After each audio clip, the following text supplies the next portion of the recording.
The Galactic Council chamber buzzed with the sound of over 100 alien delegates speaking in hushed, conspiratorial tones.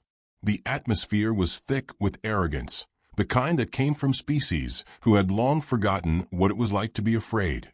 Seated in the grandest chair at the center of the circular chamber was High Chancellor Vurok, his elongated features contorted into an expression of mild irritation. The matter before them was trivial, at least in his view. A minor problem, an inconsequential insect that needed to be swatted. The humans are growing bolder, one delegate muttered, his bioluminescent skin pulsing with distaste. They refuse to acknowledge the authority of the Galactic Council. They resist our subtle governance. If left unchecked, they could become problematic. Vurok sighed. He did not fear humans. They were a lesser species, prone to emotional outbursts, guided more by instinct than intellect. But he understood the necessity of control. The Council had spent centuries shaping the order of the galaxy, ensuring that every civilization knew its place. Earth, despite its relative obscurity, had proven stubborn. The solution is simple, he said, his voice carrying through the chamber. We remove the head of this resistance before it grows into something uncontrollable. I propose an assassination. There were murmurs of approval, nods of agreement. Assassinations were an elegant solution. A single, precise strike, and the problem would be neutralized before it could escalate. And who is this target? Asked a broad-shouldered delegate from the Zelran Dominion. Vurok activated the holographic interface before him, bringing up a rotating image of a human female. Designation: Amanda Jones. Location: Earth, North America. Status: civilian. A few delegates exchanged uncertain glances. Killing a civilian was not standard procedure, but Earth did not operate within standard parameters. Amanda Jones had become a symbol, a unifying force that resisted the Council's quiet machinations. She was the wife of a high-ranking military official, a woman whose mere presence commanded loyalty. If she fell, humanity's fragile resolve might crumble. Vurok gestured toward a shadowed alcove on the far side of the chamber. From it emerged a group of figures, clad in dark armor, that seemed to shift and distort the light around them. The Zarthic assassins. Silent, efficient, utterly ruthless. Your mission is simple, Vurok said. Eliminate the target. Make it clean. The lead assassin, a towering figure with a segmented carapace, bowed his head. It will be done. Earth at night was a spectacle unlike any other in the galaxy. From the sky, its cities glowed like constellations wrapped around the curve of the planet, pulsing with the unrelenting energy of its inhabitants. For the Zarthic, this was a primitive world, one still burdened by gravity, atmosphere, and the ceaseless chaos of organic life. The assassins descended undetected, their ships cloaking technology, rendering them invisible to human eyes. They landed in a secluded area just outside their target's last known location, a small coffee shop in Brooklyn. Navigating the streets was trickier than they had anticipated. Humans were unpredictable creatures, their urban landscapes cluttered with illogical pathways and erratic movement. As they passed through a crowded street, one assassin nearly triggered his energy weapon when a human in a leather jacket shouted at another from across the road. "Hey, Tony, you still owe me for that pizza last week." The assassin tensed, analyzing the phrase for threats, but another team member signaled for calm. Just human nonsense. They reached the cafe without incident. Through the glass windows, they could see her, Amanda Jones. She sat alone, sipping something from a ceramic cup, her attention fixed on a book in her hands. She looked unremarkable. No visible weapons, no signs of enhanced combat ability. A soft target. The lead assassin signaled to his team. They moved swiftly, entering the cafe with mechanical precision. Patrons barely had time to register their presence before the strike commenced. A single, controlled shot from a molecular disruptor reduced Amanda Jones to nothing but a shimmering residue, the energy of the blast contained to avoid collateral damage. It was over. The assassins turned and left without a word. News of the assassination spread faster than any virus. Within hours, every major human network broadcasted the footage. Grainy surveillance images of alien figures executing a woman in broad daylight. Governments scrambled to control the chaos, but the truth could not be hidden. Then came the revelation. The assassins had never verified their target. Amanda Jones was not just some figurehead. She was the wife of General Alexander Jones, the Supreme Commander of Earth's United Defense Forces. When the message reached Jones, he was sitting in a diner, a half-eaten burger in front of him. The television above the counter played the breaking news, the images freezing him in place. The waitress, oblivious to the gravity of the moment, refilled his coffee. Jones put his cup down. The air around him grew still, a heavy silence pressing against the room. He reached for his phone, dialing a number that had never been used outside of training exercises. "This is Jones," he said. A voice on the other end responded, hesitant. "Sir, they killed my wife." A pause. A deep inhale. "Yes, sir. Orders." Jones exhaled, slow and deliberate. "I want every fleet on standby, every asset mobilized. We're going to war." The line went dead. In that moment, Earth changed. Across the planet, military installations roared to life. Satellites adjusted their positions, and hidden warships powered up for the first time in history. The Galactic Council had made an error, a grave, unforgivable error, and soon they would learn the meaning of human vengeance. The message went out in less than an hour. It was broadcast through encrypted military channels, relayed through quantum-linked satellites, and delivered in clipped, unyielding words. No rhetoric, no negotiation. A simple command. Total war.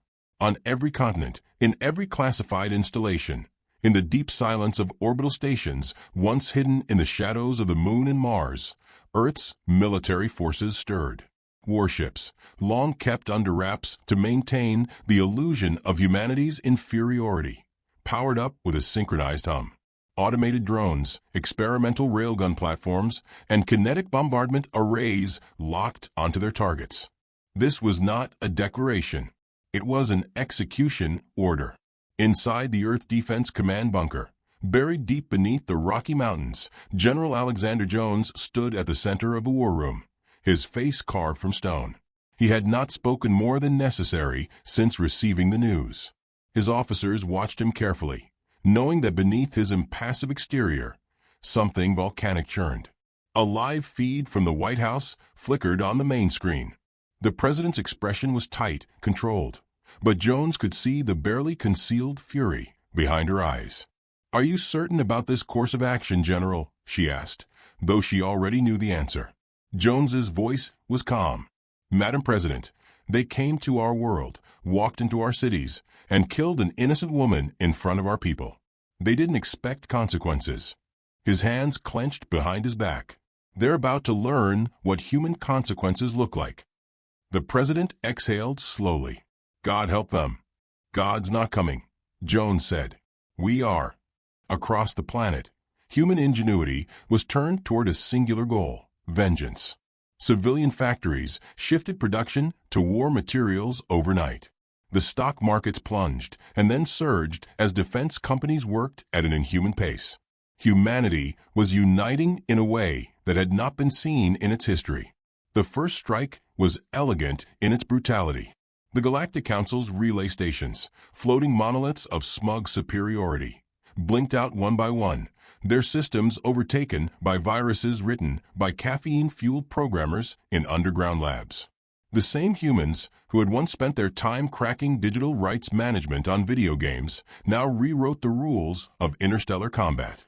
Galactic warships stationed near the Sol system found their own weapons turning against them as their navigation controls went dark. Entire fleets lost power, drifting helplessly in the void, their captains unable to comprehend how a primitive species had bypassed their security. By the time the first human warships jumped into Council-controlled space, the war had already been won in the digital realm. Now it was time for the physical reckoning. Jones's fleet did not approach with caution. There were no attempts at stealth, no diplomatic overtures. The humans arrived in force, moving with a purpose that defied the cold, calculated warfare of the Council's history. This was not a political dispute. This was a species showing its fangs. The Galactic Council's first defensive line, a ring of battle stations orbiting the mid-rim worlds, had never been breached in the entirety of its existence. It was a symbol of control, of the Council's belief in its own untouchability. It lasted exactly 7 minutes and 42 seconds against the humans. The first station went up in a fiery blossom as a kinetic slug the size of a school bus tore through its core at relativistic speeds. There was no energy signature, no warning, just a sudden, cataclysmic realization that the humans were fighting by an entirely different set of rules. Alien commanders scrambled to adapt. They deployed their own fleets, sending thousands of warships in defensive formations, expecting the kind of battle they were used to, one of maneuvering, of shields and measured attacks. They expected skirmishes, calculated engagements. The humans did not oblige them. Jones's fleet did not slow. They did not spread out or engage in careful, tactical maneuvers. They barreled through enemy formations like a sledgehammer against glass, using brute force physics, where the Council relied on energy fields. Human warships, reinforced to withstand the crushing forces of planetary gravity wells, tore through alien vessels like a buzzsaw through paper. Council admirals screamed orders into their comms, trying to comprehend how ships one-third their size were outgunning them, outmaneuvering them, annihilating them. They did not understand. Humanity had spent centuries waging war on itself. It had burned continents, cracked its own atmosphere, and still survived. Where the Council's fleets fought with doctrine and discipline, humans fought with rage. They did not fight for conquest, or even for survival. They fought because they were angry, and it was this anger that made them unstoppable. Aboard the UNS Retribution, Jones watched the battle unfold from the bridge. His officers moved with crisp efficiency, their actions precise, but there was a fire in their eyes that no alien strategist could ever quantify. A transmission request appeared on his console, an open channel from the nearest Council flagship. Jones accepted it without hesitation. The alien's face was panicked, sweat glistening on its brow. "This is Admiral Zurash of the 6th Fleet," he said, his voice laced with desperation. "We wish to negotiate a ceasefire." Jones tilted his head slightly. "A ceasefire? Yes. This conflict is—" Jones cut him off. "No." The alien's mouth opened, closed. You will not even hear our terms." "There are no terms," Jones said. "You killed my wife. You killed an innocent. And now you're learning what that means." The alien made a strangled noise. We did not realize." Jones's voice was steady, cold. "You didn't care to." He ended the transmission. Moments later, the Council flagship was reduced to a rapidly expanding debris field. The humans did not stop. They pushed forward, deeper into Council territory, their momentum fueled by fury. World after world fell before them, not because of superior numbers, but because the aliens simply could not fathom how to fight them. Humans did not retreat when outgunned. They did not negotiate when wronged. They avenged. As Jones stood on the bridge, watching yet another planet surrender, an officer approached him. "Sir," she said, "we're receiving another transmission. It's from the Council itself. The High Chancellor is requesting an emergency summit." Jones stared at the screen for a long moment. He knew what was coming next. The Council would beg. They would try to reason with him. They would offer reparations, treaties, whatever they thought might appease him. It would not be enough. "Tell them I'll meet with them," he said finally. The officer blinked. "Sir." Jones turned, his expression unreadable. "Tell them I'll meet with them in person." The officer hesitated, then nodded. As the transmission was relayed, Jones stepped away from a bridge, his hands clasped behind his back. He had no intention of listening to their pleas. He was going to look them in the eye, and then he was going to end them. The Galactic Council chamber, once a symbol of order and supreme governance, was now a scene of disarray. Panic rippled through the gathered delegates like a virus, infecting even the most composed among them. The massive circular hall, designed to be an architectural embodiment of unity, now felt like a tomb closing in around them. Murmurs turned to shouting. Accusations flew across the room like stray projectiles. High Chancellor Vurok sat rigid in his grand chair, the once magnificent aura of authority now failing to conceal the unease behind his narrow, deep-set eyes. His elongated fingers drummed against the ornate armrests, a habit he had not indulged in for over a century. He despised inefficiency. He despised disorder. And yet, for the first time in his lengthy tenure, he found himself drowning in both. A massive screen dominated the front of the chamber, displaying a live feed from the outer colonies. Once prosperous planets now burned, their skies streaked with the remnants of smoldering warships. The enemy, the humans, moved with an aggression that defied all logic. There was no hesitation in their strategy, no diplomatic overtures for surrender. The humans did not demand negotiation. They demanded retribution. They have taken Valtrex for. A tremulous voice cut through the din, belonging to a frail-looking delegate from the Kesari Dominion. His large, dark eyes blinked rapidly, as though each blink could erase the horrors flashing across the screens. They struck with such efficiency, there was no warning, no time for evacuation. They did not take it, another delegate corrected, her voice thin and bitter. They destroyed it. Silence fell over the chamber, each delegate absorbing the weight of that single word. Vurok inhaled deeply through his slit-like nostrils. The situation had escalated beyond what anyone had anticipated. It had been assumed that humanity, when faced with an overwhelming display of force, would surrender, that they would fall in line as so many other species had before them. Their emotional nature made them unpredictable, yes, but predictable in their fear. And yet, fear was not what they had found in humanity. They had found something far worse. Vurok's gaze drifted to the sole surviving commander of the outer defenses, a battered and exhausted Krellan admiral named Sothrax. His war-torn uniform was scorched at the edges, and his three eyes, usually a dull silver, now flickered with something close to madness. "You saw them up close," Vurok said, his voice measured but firm. "You fought them. Tell me, Admiral, what makes these humans so dangerous?" Sothrax lifted his head slowly, his mandibles clicking together. He seemed to struggle with a question, as though articulating the horror of what he had witnessed was a battle in itself. "They do not fight like us," he said at last. "They do not calculate risk the way we do. We engage in war with logic, strategy, caution. We weigh every move." He exhaled sharply, a shudder running through his broad shoulders. "The humans do not." A murmur swept through the chamber. Sothrax's fingers clenched into trembling fists. "I watched them sacrifice entire ships just to create an opening. They did not hesitate. They did not mourn. They simply adapted. Every loss fueled their momentum. Every battle made them fiercer." The murmur turned into a collective shudder of realization. The Council had been accustomed to wars of patience, conflicts fought over decades, waged through slow, calculated engagements. But humanity had no interest in patience. Vurok leaned forward, his fingers steepled. "You are telling me they fight as though they have nothing to lose?" Sothrax's eyes burned with something between terror and awe. "I am telling you, Chancellor, that they fight as though they have already won." The chamber exploded into chaos.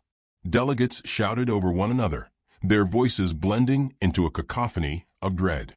The humans were an existential threat. They were a disease, an infection that spread across the galaxy with terrifying speed.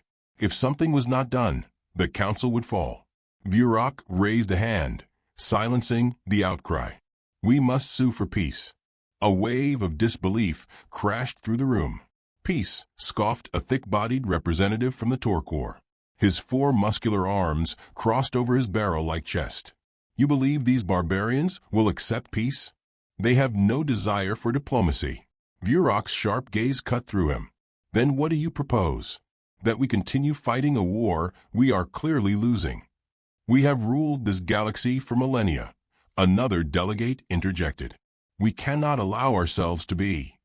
Vurock slammed a fist onto the armrest, the rare display of anger sending a ripple of shock through the assembly. We allowed ourselves to believe that ruling the galaxy made us infallible. That was our first mistake. Our second was underestimating the resolve of a species that has never accepted its place beneath another's boot. A tense silence followed. The chamber's main screen flickered. A new transmission had arrived. The room tensed as the words "incoming message from Earth" flashed in bold red letters. Vurock exhaled slowly. Put it through. The screen went black for a moment before flickering back to life. The figure that appeared was unmistakable. General Alexander Jones. He did not wear the polished, decorative uniform of a military leader addressing a governing body. His attire was simple, functional. A soldier who had stepped off the battlefield for this moment. His face, rugged and lined with the weight of loss, betrayed no emotion beyond a quiet, seething fury. For a long moment, Jones said nothing.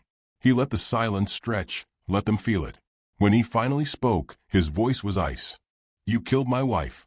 The words hung in the air, heavier than any decree the council had ever issued. Jones leaned forward slightly, his gaze locking onto Vurock's with the unrelenting force of a predator who had already decided to strike. "We are done talking." A nervous shift ran through the room. Jones tilted his head slightly, as though considering something. "I was going to give you an ultimatum," he said. "But I realized something." A slow, humorless smile touched his lips. "You don't deserve one." The screen went black. For a moment, nothing moved. Nothing breathed. Then the alarms began to blare. A trembling aide stumbled into the chamber, his face pale. "High Chancellor," he gasped. "The human fleet, they're here." Vurock closed his eyes. The war was over. The slaughter was about to begin. The Galactic Council chamber, once an untouchable bastion of power, lay in ruin. The once pristine marble floors were now cracked and littered with debris. The golden banners bearing the sigil of the council, symbols of absolute authority, hung in tatters, some reduced to smoldering embers. The air reeked of ozone, scorched circuitry, and something heavier, the unmistakable scent of fear. General Alexander Jones stepped over the shattered remnants of a grand ornamental pillar, his boots leaving deliberate imprints in the dust. The sound of his footsteps echoed through the silent hall, each one a measured beat of finality. Behind him, human soldiers stood at attention, their armor streaked with the soot of war, their rifles slung but ready. The battle was won. What remained was the reckoning. At the center of the chamber, on what was once an elevated dais of supreme authority, High Chancellor Vurock sat slumped in his grand chair. His robes, once immaculate, were torn and dirted. His elongated fingers, which once commanded empires with a mere gesture, now gripped the armrests in silent defeat. His once proud gaze had dulled, the weight of reality having crushed whatever illusions of superiority he once held. Jones approached slowly, stopping just a few feet away. He let the silence stretch, let Vurock feel it. The Chancellor's breathing was shallow, his three eyes flickering between Jones and the human soldiers who now occupied the most powerful seat in the galaxy. The irony was suffocating. "This is how it ends, then," Vurock said at last, his voice hoarse. There was no anger in it, no pride, just the resignation of a man watching the foundations of his world crumble beneath him. Jones said nothing for a long moment, simply watching the alien before him. Then, with a quiet sigh, he reached into his jacket pocket and pulled out a small, unremarkable object. A simple silver locket. He held it up between two fingers, letting it catch the dim light filtering through the shattered ceiling. "You know what this is?" Jones asked, his voice quiet but carrying through the dead chamber. Vurock's gaze flickered toward it, his expression unreadable. "A human trinket." Jones pressed a small latch and the locket clicked open, revealing a tiny, faded photograph. A woman's face, smiling, laughing, the kind of expression that had once held an entire world together. "My wife carried this everywhere," Jones said. "She said it reminded her of what was important, of what was worth fighting for." His fingers tightened around the locket, the metal cool against his skin. You took her from me. Vurak swallowed, his throat working around the weight of words he would never be able to say. Apologies would mean nothing. Regret even less. Jones snapped the locket shut. And now I've taken everything from you. Vurak exhaled shakily. Do you truly believe this changes anything? His voice, though weak, held the ghost of defiance. You have burned worlds, razed cities, crushed fleets. But power does not last, General. The galaxy is vast. There will always be another force to rise against you. Jones's expression remained impassive. Let them try. Vurak gave a bitter chuckle. And what will you do now, human? You are the ruler of a broken empire, a conqueror with no more enemies left to fight. Jones's gaze remained unreadable as he took a step forward. I don't want your empire. He gestured to the ruined hall, to the vacant seats where once mighty rulers had cowered before him. This was never about conquest. It was about sending a message. Vurak frowned. A message. Jones nodded. He turned slightly, glancing at one of his soldiers, who handed him a sleek datapad. Jones tapped the screen, bringing up a live transmission. Across the vast reaches of space, the broadcast was being transmitted to every surviving Council world, to every species that had once looked to the Council as the ultimate authority. Jones lifted the device and spoke, his voice unwavering. This is General Alexander Jones of Earth. Your leaders are defeated. Your fleets are in ruins. Your empire no longer exists. Let this be a warning. His grip on the datapad tightened. Humanity is not a species you can intimidate. We are not prey to be hunted. We do not forget, and we do not forgive. He lowered the datapad and ended the transmission. Vurak let out a slow breath, his eyes dark with comprehension. You wanted fear. Jones met his gaze without hesitation. I wanted respect. His voice turned colder. And if fear is the only way your kind understand it, then yes. I wanted fear. Silence settled between them. For a long moment, nothing moved. Then Jones turned and began walking away. Vurak's voice stopped him. What will you do with me? Jones paused, but he did not turn back. You're going to live, Chancellor. He let the words hang before continuing. You're going to watch as your name becomes a curse among your own kind. As history remembers you not as a ruler, but as the man who brought ruin upon his people. Vurak's fingers curled into fists. Jones took a final step forward, then stopped.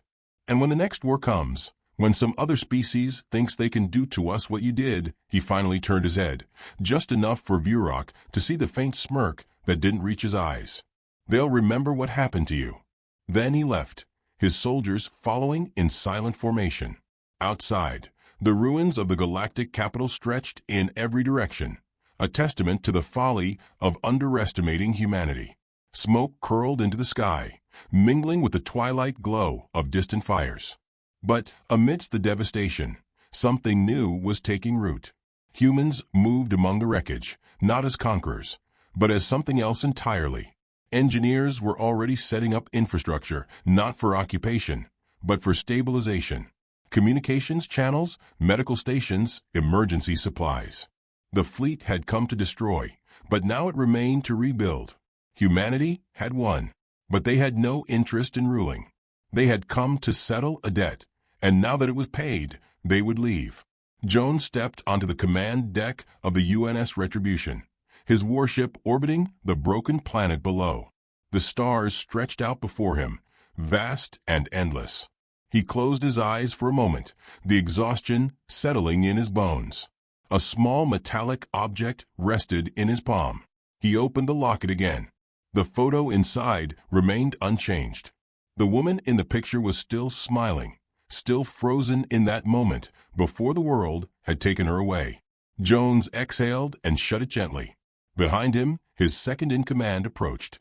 Sir, the fleet is awaiting your orders. Jones nodded slowly. Set course for home. The officer hesitated. And the Council worlds? Jones's gaze remained fixed on the stars. They'll remember. His voice was quiet, final. They'll always remember. The engines rumbled beneath them as the fleet prepared to depart. The war was over. The lesson would last forever.